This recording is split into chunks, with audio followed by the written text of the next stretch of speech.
आपण श्लोक घेणार आहोत एकाच.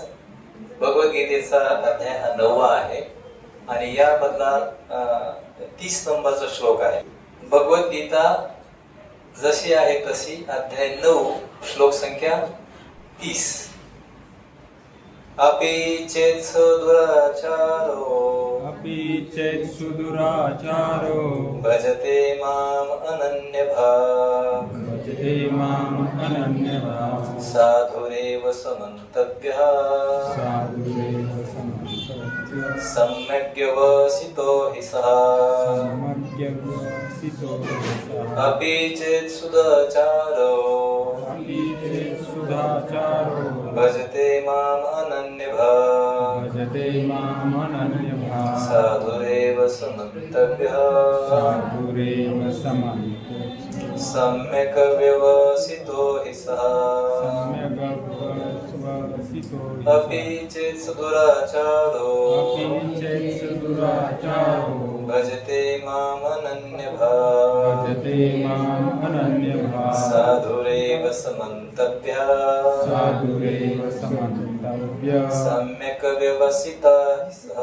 सम्यक् व्यवसितो हि सः. अपि चेत् सुदुराचारो भजते माम् अनन्यभाक् साधुरेव समन्तव्यः सम्यग् व्यवसितो हि सः. अपि चेत् सदुराचारो भजते माम् अनन्यभाक् साधुरेव समन्तव्यः समग्यवसितो हि सः. पदार्थ माझ्या पाठीमागे उच्चार करा. अपि सगळ्यांना म्हणता येतं ना आता. अपि सुद्धा चेत जरी सुदुराचार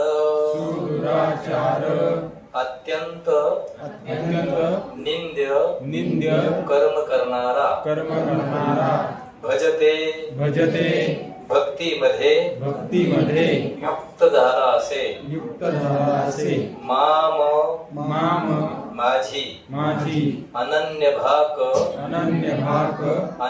भावाने साधू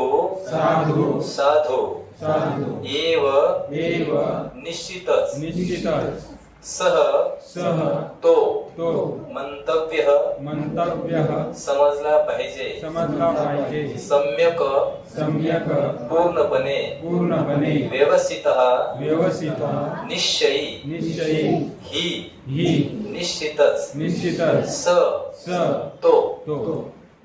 आता अर्थ असा आहे अत्यंत दुराचारी. या श्लोकाचा अर्थ असा आहे मराठीमध्ये अत्यंत दुराचारी मनुष्यही भक्तिमय सेवा करीत असेल तर त्याला साधूच समजले पाहिजे, कारण तो आपल्या निश्चयामध्ये योग्य प्रकारे स्थित झालेला असतो. कळलं ना अर्थ? जरी एखादा दुराचारी व्यक्ती आहे, वाईट व्यक्ती आहे आणि तो जर भक्तिमय सेवा करत असेल किंवा सुरू केली असेल त्याने, म्हणजे दुराचार करताना भक्ती करतो असं नाही, पण अगोदर त्याच्याकडून खूप दुर्गुण झालेत आणि नंतर त्याने काय केली, भगवंताची सेवा सुरू केली भक्तिमय, तर भगवंत म्हणतात त्याला काय मानलं पाहिजे, साधू मानलं पाहिजे.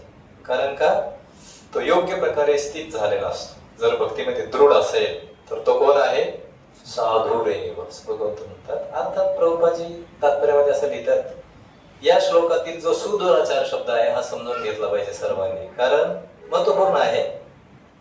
बद्ध अवस्थेतील जीवाची 2 प्रकारची कर्मे असतात. आपण जे कर्म करतो ते 2 प्रकारचे असतात. एक आहे उपाधियुक्त कर्म किंवा बद्ध कर्म आणि दुसरे आहे स्वरूपभूत कर्म. शरीर संरक्षण करणे किंवा समाज आणि राष्ट्राच्या नियमानुसार राहणे या संदर्भात निरनिराळे कर्म असतात. प्रत्येक देशामध्ये, व्यवसायामध्ये ज्या ठिकाणी राहतो वेगवेगळे कर्म आपण कार्य वेगवेगळे करत असतो. आणि भक्तांना सुद्धा बद्ध अवस्थेतली ही कर्मे करावीच लागतात. भक्त असला तरी त्यालाही ती कर्मे बद्ध अवस्थेत असल्यामुळे तोही करतच असतो. याच कर्मांना उपाधियुक्त कर्म किंवा बद्ध कर्म असे म्हटले जाते. या व्यतिरिक्त ज्या जीवाला आपल्या आध्यात्मिक स्वरूपाची जाणीव झाली आहे आणि जो कृष्ण भावनेमध्ये अथवा भगवद्गीतेमध्ये युक्त झाला आहे, त्याच्या कर्मांना दिव्य कर्म म्हटले जाते. अशी कर्मे स्वरूप अवस्थेत केली जातात आणि त्यांनाच भक्ती असे म्हटले जाते. कधी कधी भक्तियुक्त कर्म आणि शरीराशी संबंधित कर्म एकमेकाशी समांतर चाललेले असतात, परंतु पुन्हा कधी कधी या क्रियांचा एकमेकाशी विरोध होतो. शक्यतो भक्त अत्यंत सावध असतो आणि तो आपल्या अनुकूल अवस्थेला बाधा येईल अशी कोणतीही कृती करत नाही. तो जाणतो की आपल्या कर्मातील पूर्णत्व हे आपल्या कृष्ण भावनेतील उत्तरोत्तर अनुभूतीवर अवलंबून असते. तथापि कधी कधी असे दिसते की कृष्ण भावनाभावित मनुष्य सामाजिक अथवा राजकीय दृष्ट्या अत्यंत घृणास्पद कार्य करतो, परंतु अशा क्षणिक अधोगतीमुळे तो अपात्र होत नाही. भागवतात सांगितले आहे की मनुष्याचे पतन असले किंवा पतन झाले असले तरी तो जर अंतपूर्ण करत भगवंताच्या दिव्य सेवेमध्ये युक्त झाल्यास भगवंत त्याच्या हृदयात स्थित असल्यामुळे त्याचे शुद्धीकरण करून त्याला पापमुक्त करतात. असो तर भौतिक विचार इतके प्रबळ आहेत की भगवत सेवेमध्ये पूर्णपणे युक्त झालेले योगी कधी कधी विकाराद्वारे पाशबद्ध होतात, परंतु कृष्ण भावना यावर प्रबळ असल्या कारणाने अशा प्रासंगिक पतनापासून भक्तांचा तात्काळ उद्धार होतो. म्हणून कृष्ण भावना सदैव यशदायी असते. एखाद्या भक्ताच्या आदर्श मार्गापासून आकस्मिकरित्या पतन झाले तरी त्या भक्ताला कोणी तुच्छ लेखू नये, कारण पुढील श्लोकामध्ये सांगितल्याप्रमाणे भक्त पूर्णपणे कृष्ण भावनेत स्थित होतात. अशा प्रासंगिक अधपतने यथासमय थांबवले जातात.